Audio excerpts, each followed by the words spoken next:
Hello everybody and welcome back to Minimalist Gourmet, where today I'll be teaching you how to make a delicious roasted vegetable and pork ragu.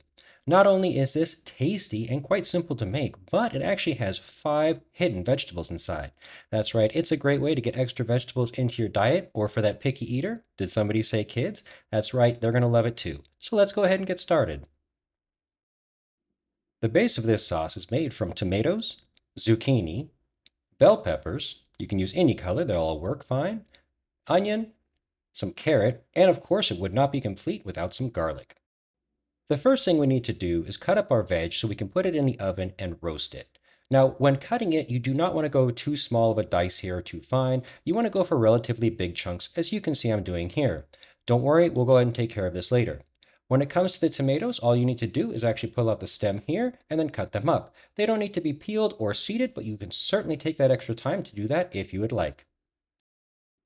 With our veg cut up and on our oven tray, we're going to coat it in olive oil. This will do 3 things. It's going to prevent it from sticking, it'll help it brown, and it will give it a tremendous flavor. Don't be shy here. I think that olive oil is an integral part of making a delicious Italian style sauce, so you can be quite generous. We also want to add a bit of salt here to make sure that all those flavors pop. Now, simply go ahead and toss everything here in the oil to make sure that everything is well coated on all sides.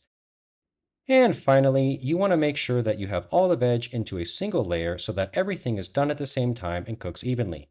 Place this into a 400-degree oven for about 45 minutes or until nice and roasted through and soft.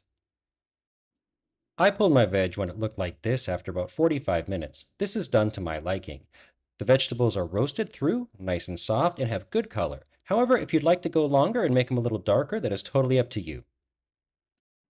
We're going to load this into the carafe of our blender so we can puree it and make it smooth. If you don't have a blender, don't worry, you can smash this with a spoon or a potato masher and have it be a nice rustic chunky texture. We're going to put in some Italian seasoning into this, as well as some ground black pepper and some red pepper flakes. A half a cup of heavy whipping cream goes in. Now, if you want a lighter version, you can substitute this for 2% or skim milk if you'd like. Or if you'd like to keep it completely dairy-free, you can actually put in about 3/4 of a cup chicken stock or vegetable stock. It's up to you, and all of these will work fine.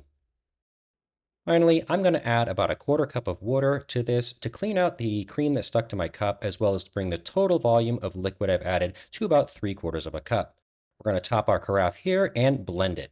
How much you blend is completely up to you. You can go from completely chunky all the way to fully smooth or anywhere in between. That is your decision.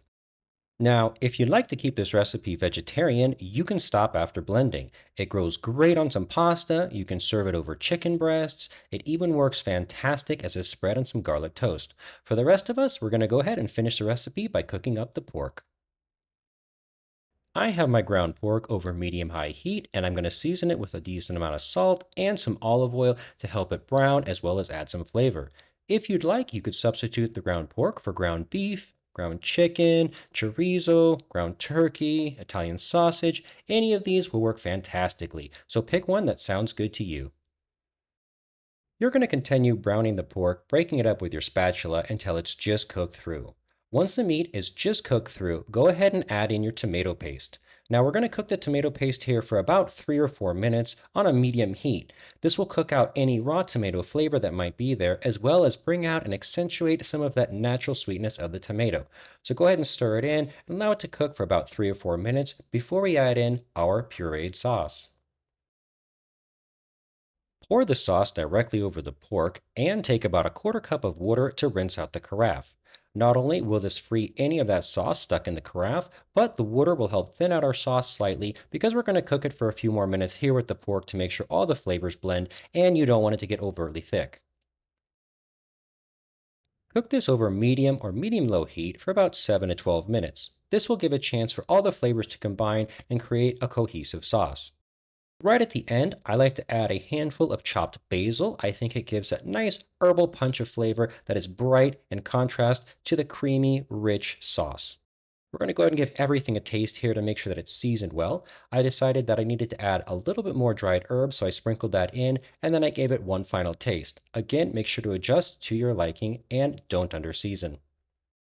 I'm going to be enjoying my sauce today on a fresh bowl of pasta, but don't forget that this can be used in so many different applications, including lasagna. I've actually tossed cooked cauliflower in this. It tastes great, and it goes fantastic again on top of some garlic toast. Hey guys, it really is just that easy to make this delicious pasta sauce in your home kitchen tonight and integrate some more vegetables into your diet. I want to thank you for watching today. I do appreciate your time. I hope you've enjoyed the video today, and I hope to see you all again here real soon on the next episode of Minimalist Gourmet.